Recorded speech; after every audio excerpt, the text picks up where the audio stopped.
Hello guys, మనకి ICC champions ట్రోఫీకి సంబంధించి మన స్క్వాడ్ని అయితే అనౌన్స్ చేసేసారు.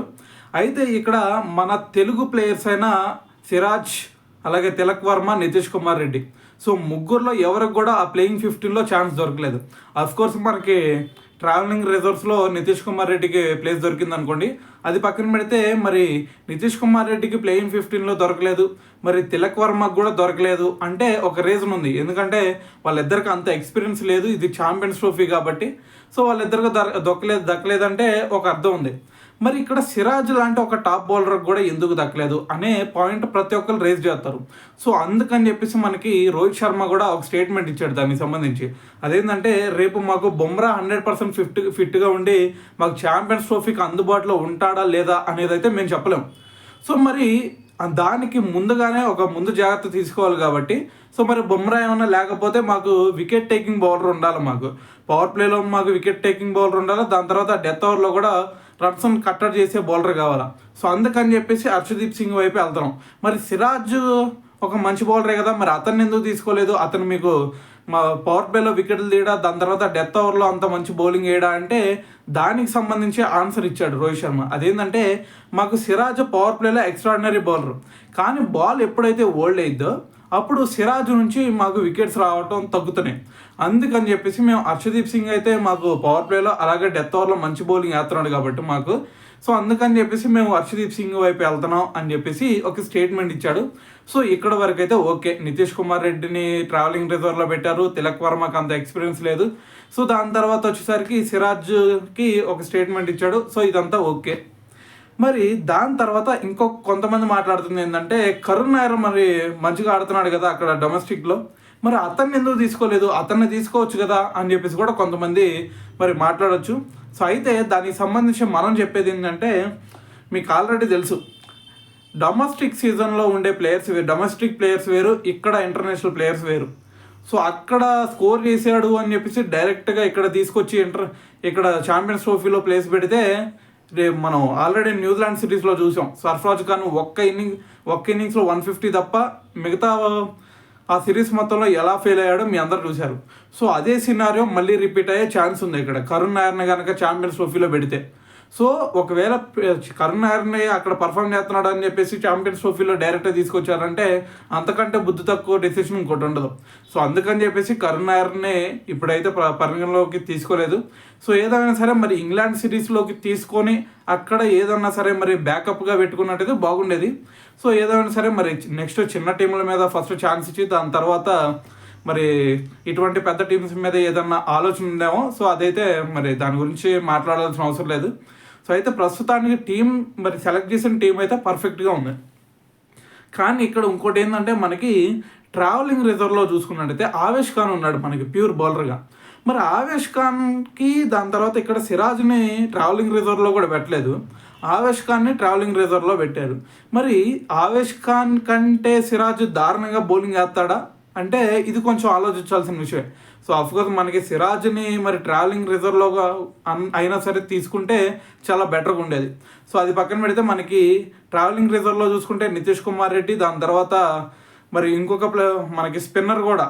సో మనకి వరుణ్ చక్రవర్తిని తీసుకున్నారు ఇది ట్రావెలింగ్ రిజర్వ్లో. సో మరి మనకి కుల్దీప్కి ఏదన్నా సరే కొంచెం ఫిట్నెస్ ఇష్యూస్ ఏమన్నా ఉంటే ఖచ్చితంగా మనకి వరుణ్ చక్రవర్తిని లోపల తీసుకొచ్చే ఛాన్స్ ఉండేది. దాని తర్వాత ఈ ముగ్గురు పేసర్లో ఎవరికి మనకి బుమ్రా అలాగే షమి, వీళ్ళిద్దరు ఎవరైనా సరే కొంచెం ఇంజూర్ అయ్యారంటే ఆవేష్ ఖాన్ లోపలికి వస్తాడు. సో ఇది మాత్రం కొంచెం బాగానే ఉంది. కాకపోతే ఆవేష్ ఖాన్ బదులు సిరాజ్ని పెట్టినట్టయితే బాగుండేది అనేది నా ఒపీనియన్. సో అయితే ఇదంతా పక్కన పెడితే ఇక్కడ ఇంకో ఇష్యూ ఏంటంటే మనకి వైస్ కెప్టెన్గా శుభ్మన్ గిల్ని తీసుకున్నారు. మరి శుభ్మన్ గిల్ వైస్ కెప్టెన్గా ఎందుకు తీసుకున్నారు భయ్య అంటే, మీరు టెస్ట్ ఫార్మాట్లో చూసుకున్నట్టయితే 30 సంథింగ్ యావరేజ్ ఉంది, దాని తర్వాత T20స్లో చూసుకున్నా సరే అంతే ఉంది, 30 సంథింగ్ ఉంది. సో మరి ఇక్కడ ఓడిఐస్లో చూసుకున్నట్టయితే 58 వరకు మరి మనోడికి యావరేజ్ ఉంది. సో అందుకని చెప్పేసి మంచి ట్రాక్ రికార్డ్ ఉందని చెప్పేసి సో వైస్ కెప్టెన్గా మరి శుభ్మన్ గిల్ని పెట్టారు అని అయితే అనుకోవచ్చు. సో మరి మీ అందరికీ ఇక్కడ డౌట్ అరైజ్ అవ్వచ్చు, అదేంటంటే హార్దిక్ పాండ్యాని పెట్టవచ్చు కదా, హార్దిక్ పాండ్యాని మించిన ప్లేయర్ ఎవరున్నారు రోహిత్ శర్మ తర్వాత అనే డౌట్ మీకు అరైజ్ అవ్వచ్చు. కానీ దానికి సంబంధించి మనకి రీసెంట్గా ఒక న్యూస్ వచ్చింది. అదేంటంటే హార్దిక్ పాండ్యాకి ఫిట్నెస్ ఇష్యూస్ వస్తున్నాయి కాబట్టి సో మళ్ళీ ఇప్పుడు వైస్ కెప్టెన్ అనే ఇంకొక బడ్డని పెట్టకుండా సో అతన్ని ఫ్రీ బర్డ్ లాగా వదిలేస్తే చాలా బెటర్గా ఉండిద్ది అని చెప్పేసి అతనికి ఫ్యూచర్లో కూడా రోహిత్ శర్మ తర్వాత కెప్టెన్సీ ఇచ్చే ఛాన్సెస్ కూడా లేవు అని చెప్పేసి మనకి న్యూస్ వచ్చింది. సో దీన్ని బట్టి అయితే మరి వైస్ కెప్టెన్గా మరి తన రీసెంట్గా ఓడే సినారియో చూసుకుంటే ఖచ్చితంగా మరి శుభ్మన్ గిల్కే ఇవ్వాల్సిందే సో వైస్ కెప్టెన్సీ. సో దాంట్లో అయితే ఎటువంటి డౌట్ లేదనుకోండి. అయితే మరి ఇక్కడ మనకి మొత్తం టీం మొత్తం కనుక ఒకసారి చూసుకున్నట్టయితే ఇక్కడ ఫస్ట్ ఓపెనింగ్ కనుక మనం చూసుకున్నట్టయితే రోహిత్ శర్మ, దాని తర్వాత శుభ్మన్ గిల్. సో వీళ్ళిద్దరూ ఓపెన్ చేస్తారు, ఎందుకంటే దాంట్లో డౌట్ లేదు. మీరు జైస్వాల్ అనొచ్చు, జైస్వాల్ ఇక్కడ శుభ్మన్ గిల్కి వైస్ కెప్టెన్సీ ఇచ్చారు. సో వైస్ కెప్టెన్ అయిన తర్వాత ఖచ్చితంగా మరి ఫస్ట్ ఓపెనింగ్ చేస్తాడు, దీంట్లో ఎటువంటి డౌట్ లేదు. సో బ్యాకప్గా మాత్రమే జైస్వాల్ ఉంటాడు. సో దాని తర్వాత నెంబర్ 3 స్పాట్లో మనకి విరాట్ కోహ్లీ, దాని తర్వాత నెంబర్ 4 స్పాట్లో వచ్చేసరికి శ్రేయస్ అయ్యర్. ఎందుకంటే మనోడికి నెంబర్ 4 స్పాట్లో దాని తర్వాత ఓడేస్లో ఎంత మంచి ట్రాక్ రికార్డ్ ఉందనేది మీ అందరు తెలిసిందే. సో నెంబర్ 4 ప్లేసెస్ ఇవి ఫిక్స్ అనమాట. దాని తర్వాత మరి 5th ప్లేస్లో ఎవరు ఆడతారు అనే దాని గురించి డౌట్ అవసరం లేదు, కేఎల్ రాహుల్ మాత్రం ఆడతాడు.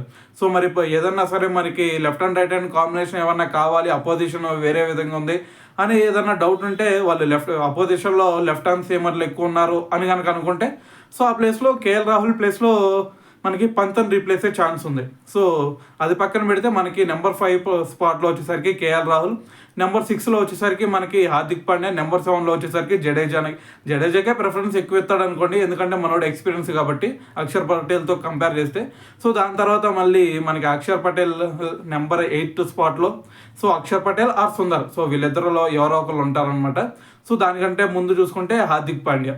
సో మరి హార్దిక్ పాండ్యాకి మరి బ్యాకప్గా అయితే ఇక్కడ ఎవరిని కూడా తీసుకోలేదు. సో దాని తర్వాత మరి స్పిన్నర్ల విషయం వచ్చేసరికి జడేజా, అక్షర్ పటేల్, దాని తర్వాత వచ్చేసరికి మనకి వాషింగ్టన్ సుందర్ కూడా ఉన్నాడు. సో మరి సుందర్ని తీసుకున్నారు కాబట్టి మన బ్యాటింగ్ స్ట్రెంత్ అయితే బలపడింది. సో 8th పొజిషన్ వరకు మనకి బ్యాటింగ్ ఉండింది. దాని తర్వాత బౌలింగ్లో వచ్చేసరికి స్పిన్నర్లో వచ్చేసరికి కుల్దీప్ యాదవ్ తీసుకున్నారు, దాని తర్వాత బుమ్రా, దాని తర్వాత షమి, హర్షదీప్ సింగ్.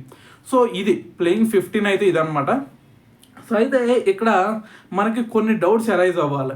అదేంటంటే మనకి ఇక్కడ మొత్తం స్పిన్నర్లు చూసుకుంటే 4 తీసుకున్నారు కదా భయ్య, మరి పేస్ బౌలింగ్ ఆల్రౌండర్లను కూడా తీసుకోవచ్చు కదా హార్దిక్కి బ్యాకప్గా అంటే, దానికి సంబంధించి రోహిత్ శర్మ ఒక స్టేట్మెంట్ ఇచ్చాడు. అదేంటంటే మాకు పేస్ బౌలింగ్ ఆల్రౌండర్లు అంతగా లేరు, మాకు ఉన్నది స్పిన్ బౌలింగ్ ఆల్రౌండర్లు మాత్రమే ఉన్నారు. సో ఉన్న వాళ్ళతో మేము అడ్జస్ట్ చేసేసుకున్నాం అలాగా అని చెప్పేసి రోహిత్ శర్మ ఒక స్టేట్మెంట్ ఇచ్చాడు.